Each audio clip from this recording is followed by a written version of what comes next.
Hello, everyone. Welcome to vFairs Epic Events podcast.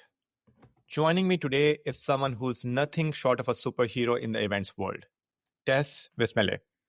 She's an award-winning event technologist, better known as an event rescuer, with over 25 years experience in live, virtual, and hybrid event production.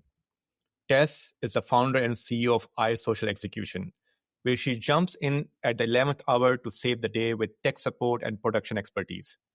She's also the co-host of the popular event tech Pull-Up podcast, a voiceover artist, and a fierce advocate for diversity and innovation in events. Whether it's troubleshooting tech or embracing global events, Trex brings in the energy that we all want in the event tech industry. Tess, welcome to the show. I'm so honored to have you here, with us today. Thank you so much for having me. I'm really excited. Tess, let's start with iSocial Execution. Tell us a bit more about what you and the team over there do, and how you help customers over there. Oh, that's a lot to cover, but I will do so. So we really look at the event journey from end to end and see how we can bring value along the way. I've been in the industry for a very long time. I've worked on the academia side. I have clients in the academic space. I have clients in the tech space, association space, and my fellow event profs, right? Helping support them in the initiatives that they're doing. So it's really truly about seeing, what the need is and being able to provide based on the expertise and being able to scale up and down as appropriate for our client. So it ends up being either looking at the plan and seeing how it can help tweak the plan, creating the plan and executing the client, or just specifically executing. So it really depends on what the need is. Perfect. Tess, again, we'll talk a lot more about event tech and AI, but just before we get started, which was just talking before this podcast, you have been making use of AI within the event tech. As of now, what's your take on how much AI can actually help an event planner in a lot of things that they do? Where have you seen AI being used as compared to, let's say, just being a buzzword? I'm just going to say a few things within our industry, purely from a tech company, right? So we have seen AI working a lot in helping us ship code faster. So tools like Lovable and Cursor has helped us, just be better programmers. Similarly, we all know ChatGPT and a lot of other tools, which has helped, a lot of marketing people to generate content, and so forth. If you have to pick up 1, 2, or 3 areas where AI have actually helped an event planner, what would those things be? Whether it's agenda creation or marketing, just top 3 things where you feel that AI has helped save hours off an event planner. I can think of tons of reasons why to use it and how it's helped. Thankfully, I've been able to help educate on the value of AI and what it can do for overall humans, and then overall what we can do as event professionals. And I say it's not just 1, 2, or 3, it's every aspect of the event journey. If it's helping you choose your speakers and narrow down what that looks like, if it's helping create themes, looking at what have you done over the last 3 to 5 years, your attendees have been asking for X, Y, and Z. Let's look at that data and upload that data into your tool of choice. And I can mention all kinds of tools. If you want me to, I can. Or if not, you want me to just talk in general, I can. But tool of choice, and have it analyze that data and bring to the top of mind and rank what are my attendees saying that they want. Let me see how I can deliver that. It can help with contract reviews, looking at clauses, saying, where are those stop gaps? What am I missing here, right? As an independent planner, right, I might have the ability to have an attorney on call at my beck and call to help me review contracts, but I'm constantly producing events, and it can actually help pull out the things that you need. So again, I call it the tool in your pocket, your hip pocket, or your best friend or your personal assistant, to help rise things to the top so that you can be a better critical thinker around the journey of producing your event. So it's plenty of things, I could go on forever and ever, but it has, and it's been proven. I had a woman in one of my classes when I was teaching. She said it saved her 3 weeks worth of work. So, Amazing. so days, hours, weeks. Perfect. And Tessa, feel free to mention any vendor name, whether it's competition, Okay. etc. So the goal Okay. is to really help event planners up. For us, this podcast is together. We are there to serve the event community journey, even if it's with vFairs or even if it's a competitor. So folks, feel free to Okay. just be No, natural. no Um, problem. No uh, problem. Tessa, let's go through the event journey, right? So again, when we are working with our customers, it starts with the event website, right? Just event website, event reg form, and so forth. So I saw that you're known as an event rescuer. So just walk us through the journey when it comes to the event tech, where you feel that just you as an event rescuer is needed the most. Is it at the reg form level? Is it at the on-site where badges are being printed and so forth? Because that's always a very like tricky hour that okay, and everything has to work fine and so forth. Or is it during the event with the mobile app and so forth? So just walk us through the journey of where you feel things are just one has to be just a lot more vigilant, or just have to think about it just thoroughly, because sometimes things at this part can go wrong, whether it's reg, mobile app, badge printing, and so forth. No problem. I think it has historically been at every part of the journey. However, in recent time, thank goodness for our 2020 experience, right, which made people embrace technology more in our industry. We've been harping on it for so long, trying to educate, teach, push the envelope for so long, and then it was just like, okay, we don't have a choice now, right? So the awareness was there. So people are more accustomed to picking up the tools, right? So now I think it's been more of, in the beginning process, trying to choose the correct product to solve the challenge that you're trying to solve, as opposed to looking at it more about a one size fits all, because we know there are no true all in ones that exist on the planet. That's not true. You should be looking at your pain point and figure out what is going to be best for you, your attendees, your stakeholders, and what you're trying to do with registration. And then what tool are you going to use to do that? And that should help drill things down to your top 5 or so to get to your top 3, then begin to do your demos. So I think it's mostly at that point, and then the execution. Because fortunate or unfortunately, planners are faced with so much rigor around having to almost rinse and repeat events oftentimes, and moving so fast that they can't even execute properly. They just keep planning, and then they're relying on their vendors to execute, but they don't oftentimes think about, there might be someone or some people with and reach of you who can help see your plan through, to help relieve you of that time, those times when you need to print all these badges. The tech is not actually working. They are, some data is not there. They don't want doctor on their name badge, right? They just need it, or what, that middle initial has to be a certain kind of way. I've worked with a lot of healthcare vendors, and it's just depending on which group is how that attendee wants it, especially high touch events. It needs to be done a certain type of way. And who's going to catch that sort of detail when you have reiterated 110 events in 10 months, right? And you are really planning, cranking them out, but you can't necessarily work with that fine detail as you need to. So I think at those 2 points are where those stress level of points is. Executing it and choosing the tech that's best are the places. I ask this question to a lot of people, but I think you made a really good point, which is after COVID, just people have become far better in making use of technology when they were before COVID. Again, I always knew that, but no one ever said it like out loud. And once you have said it, it just brings so much clarity on how customers were. How customers were with the vendors before COVID and after COVID. After COVID, just everyone has become a lot more just, I think, better and smarter in trying to find the right vendor. So great point on that one.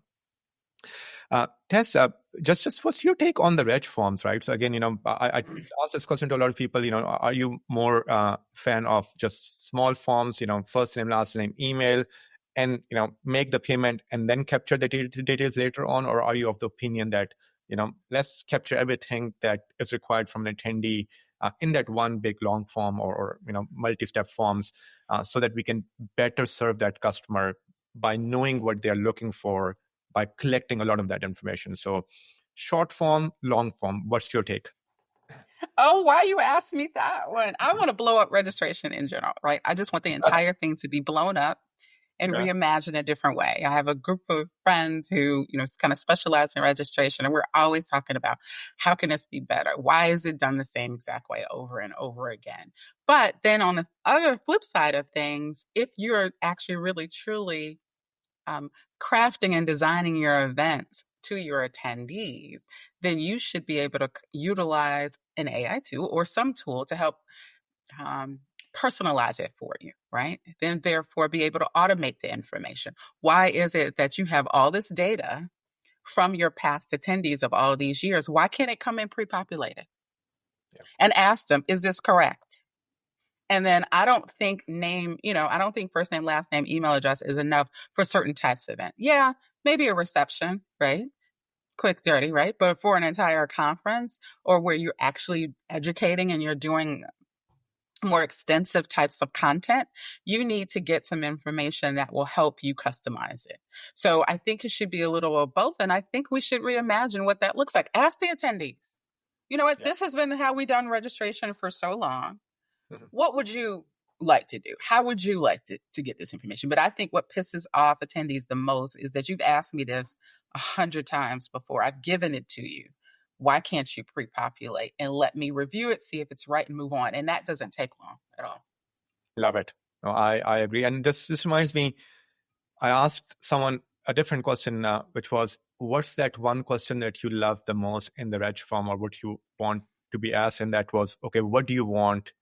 How do you what do you want from this conference so that we can serve you better during the conference? But you're right, like even before that, the question comes up, how do you want the registration form to be? And again, Right. yeah, Exactly. Why can't you use that as a marketing tool, right? When you're pre-event, right? yeah, When you're leading up to, when you're launching it. We're in the planning process or even at the end of the event asking, next year we want this better and we want to blow up registration. How could you reimagine registration? Help us do this. People will tell you 100 times. When they're mad, they'll tell you everything and you can glean really good jewels for that. Or even if they're happy, you should be able to, in that moment, utilize the energy that has been in the room to garner that information from them. Or maybe right at the end of a session, just throw it up on the screen and see and use a tool to capture that data and information. So there are all kinds of ways we can do it, but that's just one thing that we don't think about doing is blowing up registration. Let's just blow it up. sure, yeah, no, love it. Which brings me to my next question, and again, I want to get your take on it. I've been talking to a lot of people on this podcast, and everyone has been saying that ticket sales have been slow all the way leading up to the event. And it's really the last, I don't know, 3 weeks or 4 weeks. That's where, when 50% of all the tickets have been sold. And I Mm-hmm. cannot imagine, just as an event planner, for example, if you have, I don't know, if you're running an event for 500 people, only 250 people have signed up just a month before the event, and you don't know what will happen over the next 3 to 4 weeks. So first of all, are you seeing the same trend as well, which is the tickets are being purchased more towards the last set of weeks as compared to people used to benefit from the early bird discount a lot more before, 70, 60, 70, 80% of the tickets were sold for that early bird ticket price. And then, you only have to worry about 20, 25% later on. So what are you seeing in the industry? And then B, do you have any secret tips to have people sign up early, and not wait till the last 1 month? Yes, I totally am seeing that a great deal around people closer to making decisions for various different reasons. That has been happening, I would say since 2020, because the mind shift is different around it. I'm choosing my life is different. So my work-life balance shifted, let's say in 2020. So my priorities are different. Maybe I need to catch it in a virtual setting versus face-to-face. Maybe from a budgetary standpoint, I can attend, but I have to attend differently, right? Or I can only come in at a certain, or budgets haven't been approved yet. Various different reasons, from a business perspective and a personal perspective of what goes on in the attendee's mind. Now, fast forward to now present day, I think it's worse and it's only going to get worse around that. So we need to have more contingency plans because, you know, quite frankly, our economy, everything that's going on in present day, We don't know from one day to the next what is happening, which should be pushing event professionals to think differently around contingency plans and what risks they're willing to take. And it may even require, when you talk about tips, I shouldn't say may, but should even require us to actually communicate with those potential attendees more than before. So if I know that they're going to be waiting, even let's say the younger Gen Alpha, X, all of the younger generations that per se, they like quick decisions. They make last minute decisions anyway. So you got that compounded with just the rest of the world, right? So it's going to be extra. Why am I not talking to you more about, what are you thinking about? Are you considering coming to the conference? If so, what kinds of things can I provide for you to help you make your decision even quicker? Right? What is going on? Because if I don't have a pulse of what's going on and I just assume, oh, they're just about to wait and I see them all coming through, that's still not going to help you for next year. That's still not going to help your stress levels go down.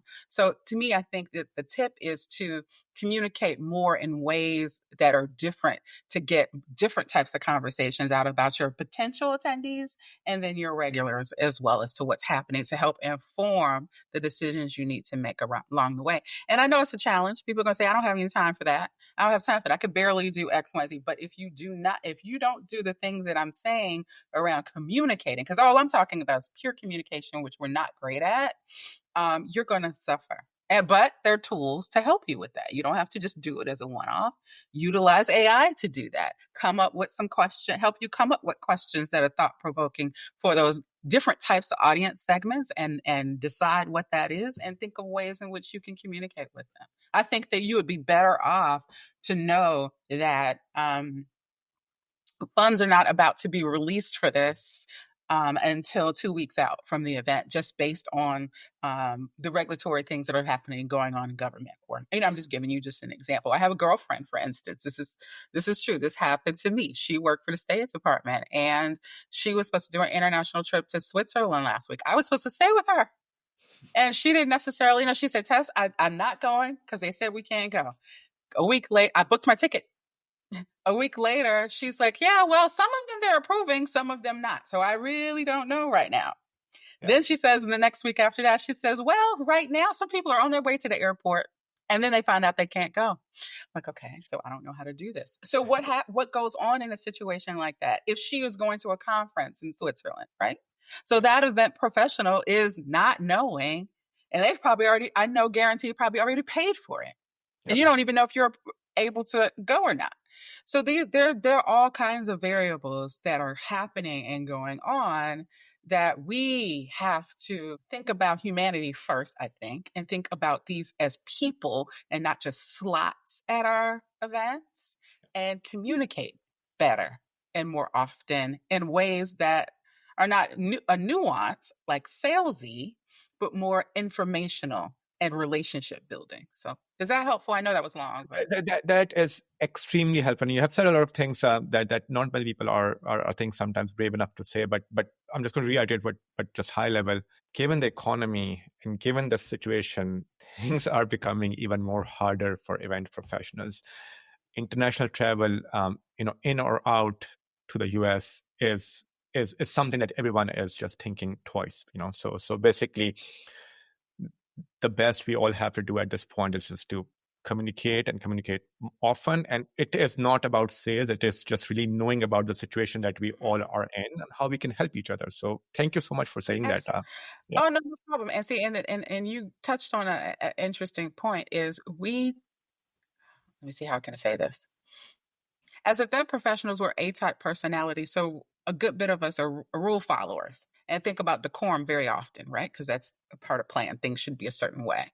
But we can't afford for things to be a certain way. We have to speak about it.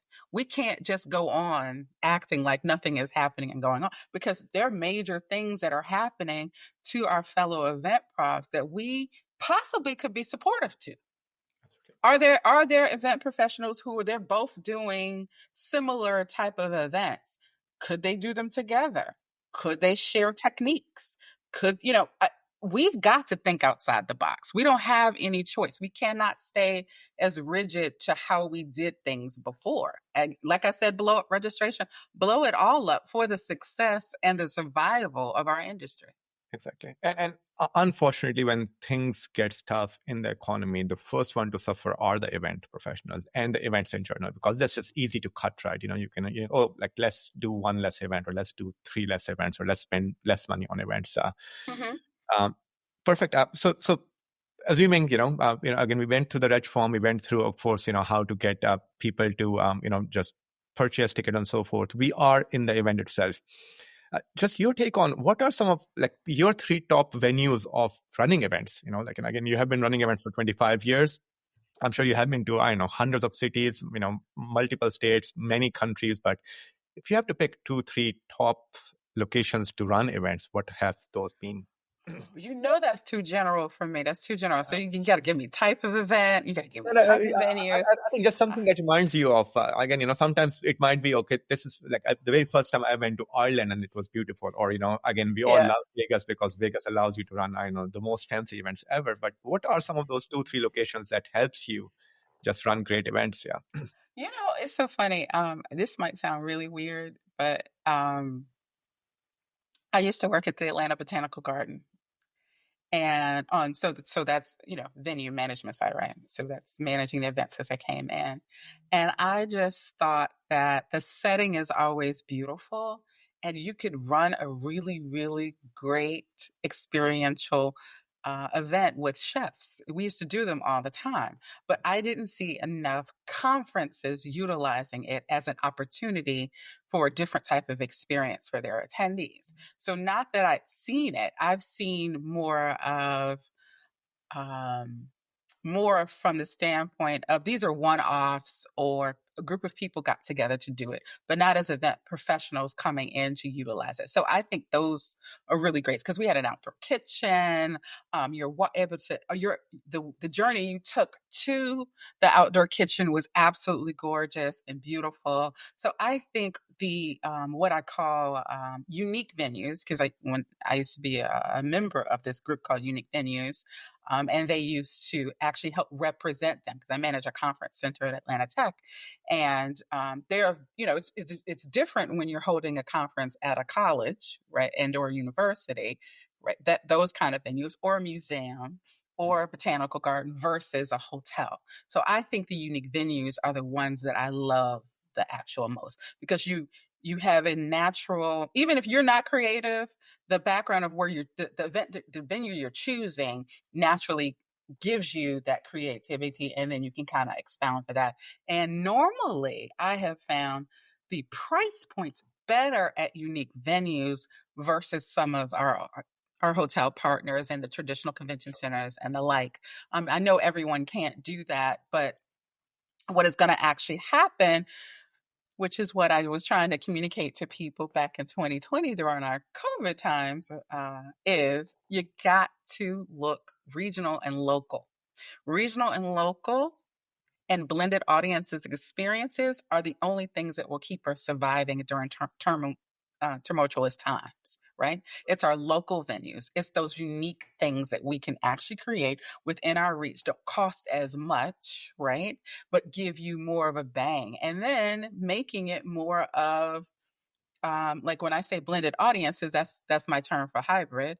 But why can't I have a central location where the event, let's say if you mentioned Vegas, right? It's going to happen in Vegas. It always happens in Vegas. But then I'm creating satellite experiences in Chicago or in Oklahoma or in New Mexico, where those people within 300 to 400 mile radius can come to and still be educated and still get to know each other in those regional areas, but they don't have to fly into Vegas to do that, because let's just say their budgets won't allow it, but I'm giving you a different alternative to still get the content I'm producing, right? So those are the types of things I talked about many years ago, which I think our event professionals should lean on more. And I think, something like vFairs and the like, I think that will support those platforms the best, right? Perfect. And that's and again, I think a lot of people are now also leaning towards it. a lot of people mention that sometimes picking a kind of a tier 2 city has been a lot more cost effective, and it's something that people haven't tried out. So you don't always have to go to San Francisco or Vegas or Austin all the time. Just picking, like you Yep. just 2 second and layer. 3. Exactly. Absolutely. Yeah, so it Absolutely. saves you cost, and it excites people to try out, go to a different city, try a different venue. So Exactly. that sometimes Exactly. acts as even, again, it helps with ticket sales and everything else also. So this is more on the venue side, but let's assume that you are now an attendee and you attend a lot of events, conferences itself. And again, we all know IMAX and BizBash and Event Tech Lab and so forth. So within the events industry, what are the top 3 events that you personally like to attend as an attendee? Oh, that's a challenge. Let's see. I absolutely love Incentive Live North Stars event. They do it very well. And I like small market meetings as well. So, because they focus on small markets, right? And, I'm kind of biased with Convention South because I was on the advisory board for a while, but Convention South produces events as well. So everyone, I like the local things and more the regional ones, because they're paying a lot more attention to what the attendee is experiencing, and really getting a sense and a feel of, and I'm speaking as an event professional going to industry events specifically, around what needs to be done, and it gives you a different take on, like you said, what those markets are. I've been to New Mexico in recent times. I've done Anchorage in a recent time. A few others. I have a couple others that are coming up in, like, Branson. No one goes to Branson. No one thinks about Branson. I've done my vacation to Branson before, but I've never looked at it in terms of a meeting. Again, that those jewels of places that are in the US and or outside the US that people don't think about. So I kind of like those. So North Star, and I like small market meetings. Nice. And when you're there as an attendee, or like whether these are industry conferences or any other ones, what's your take on swags? You go to these exhibitors. They have spent a lot of money in building up their booth, their stand, and they have all of these fancy swags. What's your take on that? um, I want to blow that up too. Can we blow that one up too? May I have permission for that one? You can. I don't. I think the best ones are gifting suites, because it's a variety of things that people can choose what they want from. So if you don't have the budget to create a gifting suite, not a problem. Then why don't you ask the crowd the types of things they want and provide those things for them to choose to get, versus you're slamming everyone with a water bottle, you're slamming everyone with this bag that they're not going to use, or these t-shirts that they're not going to use anymore. So either ask, which would be nice, or try to do it, or think about things like print on demand, right? Why don't you allow the people to choose what the swag that they want prior to coming, then they get what they've chosen shipped to them, or if it's not shipped to them, it's not cost effective, then just bring it on site, and then you have groups of things that you are able to give them, and then people get exactly what they want, and have them choose to have the logo on it and or not. Nice. Is that helpful? Because that is helpful, and I think once we're done with this with this podcast, I'm going to ask you just how to make some of those things happen. Because, for example, even we go as an exhibitor to a lot of conferences. We would love for people to tell us what they want, but then we don't have access to those attendees list, right? Because you cannot, you don't have that option of who will actually come to your booth and so forth. So I'll ask you some of the tips just after this call as well. What's that favorite swag that you still remember? Like, what has been a favorite swag that you have got in any of these conferences? Oh, practical ones. So I was trying to see if there was one around here. So I have glasses, and I am a hate for them to be dirty. So cleaning my glasses, easy, easy thing, easy thing. I keep them. I put them all around because I need them. I Yep. don't need another water bottle. I need water bottle on site, but I don't necessarily need another water bottle at home, right? Yep. So I think the things that people can reuse over and over again are cool, but I like that. I'd be able to wipe my glasses and keep them clean, and the good kind, not the kind that's not good. That, and then this charging banks. I know it's Yep. hard to see, but charging Yeah. banks. Yeah, And they're always there. the kind that don't require power. Yeah, Hmm. yeah. I No, think those are the most practical that people are like, oh my gosh, give it to me. I'd I love love to have it. those. I love those, and personally, I also then love something that I can bring back for my daughters because they're always like, "What did you get for me?" You know. So if there's something that I can give it to my daughters, they're just one less trip to a shop at the airport. You know, where I have to get something for the kids. So that's me. Yeah. I will tell you this one unique one that I haven't tried yet, and I thought it was the coolest thing. And I was like, why didn't more people do this? But it was a little clear bag, Mhm. plastic clear bag, and it was small enough to hold like a wine bottle or like a tall bottle in it, and you put ice in it, and it cools the bottle. So it doesn't matter what bottle you have in it, but it's a little, and it has a logo on it. Yep. But I always thought it was amazing because look, everyone wants cold something at some point, so you can reuse that at any point in time. So I thought that was Yeah. cute. That's unique and different. Yeah. You know, and again, in Mhm. this world, like doing something different is, um, given the situation, given the economy situation, given everything else. Are you seeing uprise in virtual events? So again, we of course do virtual events, in-person events, hybrid events, and so forth. Of course, we grew a lot with the virtual stuff during COVID days. Then after that, we grew a lot because of the in-person stuff. We're seeing great just comeback of virtual events. You know, for the last couple of months in particular. What's your take on that one? Absolutely. I've been a proponent of blended audiences since the beginning of time. I was lucky enough to get my certification DES in 2013 in the first class. So I've always been focused on how you choosing to deliver your content. It can be Mhm, done various different ways. It's just content. Choose what works. But during slightly after 2020, when people were coming back into face to face, right? mhm, I was mortified, I should say that, right? Mortified at the numbers of event professionals who felt like, oh, we're going back. I'm so glad we're going back, and try to erase that. I was like, that's not what we taught you. That's not what we said. We said you're supposed to choose how you're delivering the content you need to deliver as what's best for the time, the moment, and the audience and the stakeholders. So if you're choosing to do face to face only, that I'm hoping that was the decision based on the need, not because you were tired and you didn't feel like doing it. Right?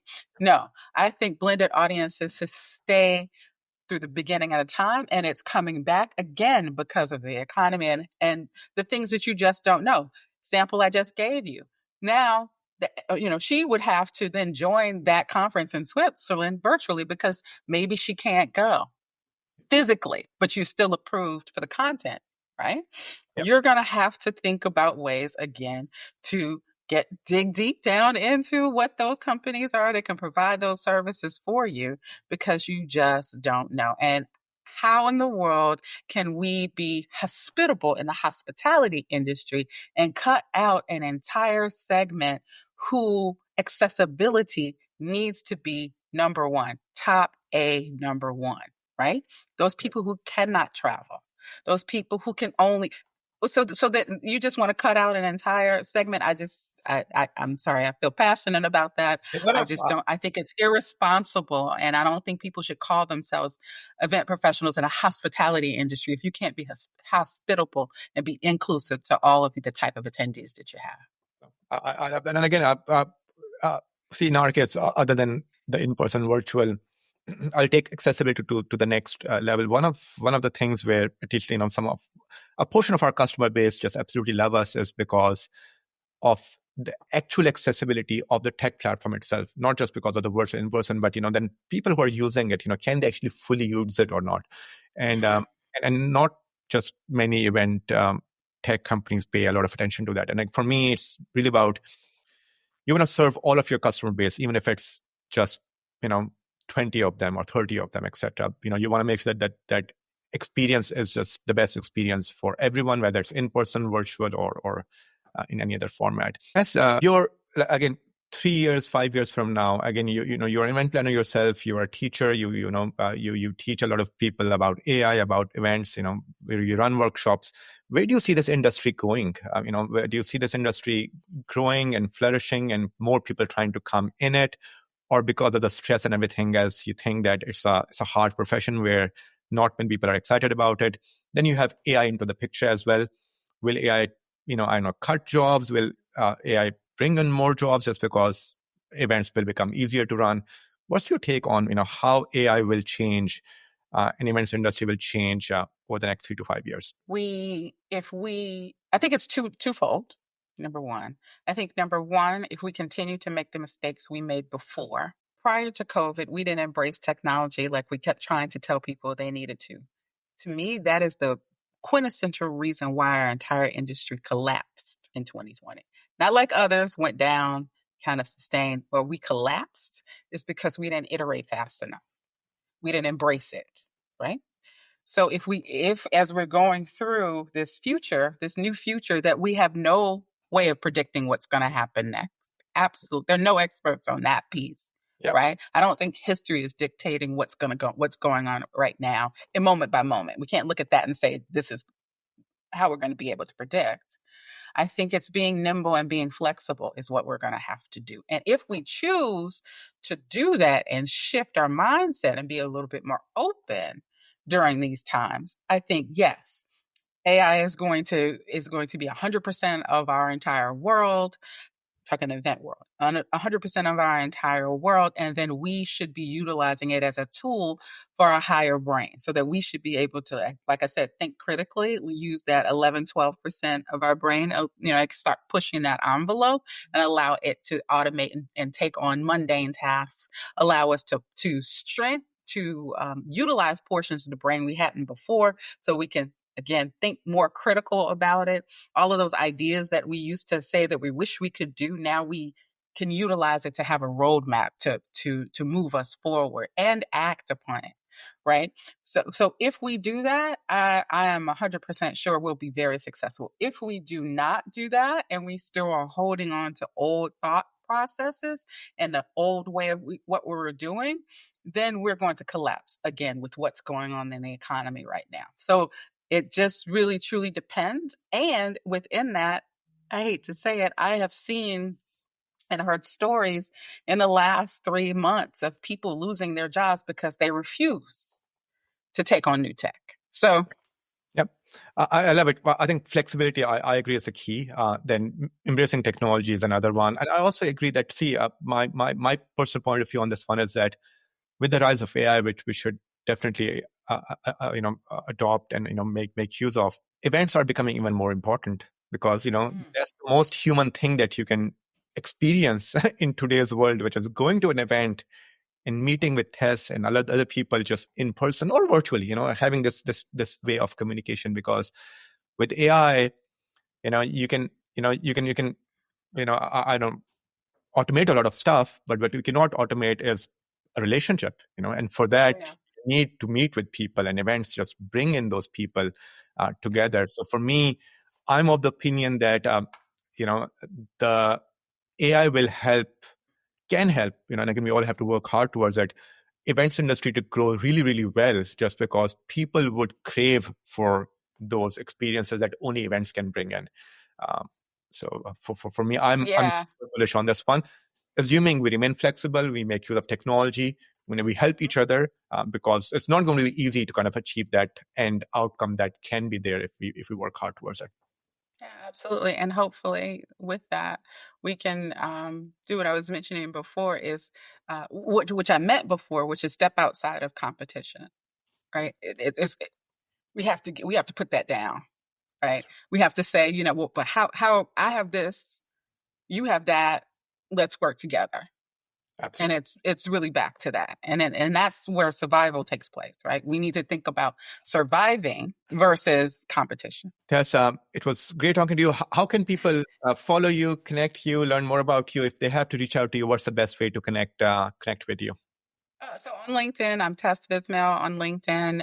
My event tech podcast is called the Event Tech Pull Up, and I have a co-host named Keith Johnston, and we just try to make things fun and exciting. So we have a website, we've got YouTube, we've got all the things, but LinkedIn is probably the best and the easiest way for me to communicate. Thank you so much, Tess. Again, as you, I learned about a lot more from you about just what's happening in the economy, events in general. Thank you so much for being with us today. Thank you everyone for listening in. Again, you guys can download vFairs Epic Events podcast. Over there, you can follow us on LinkedIn, or you can follow us on any of the app stores. Thank you, everyone, for listening in. We'll see you for the next show. Thank you, Tess.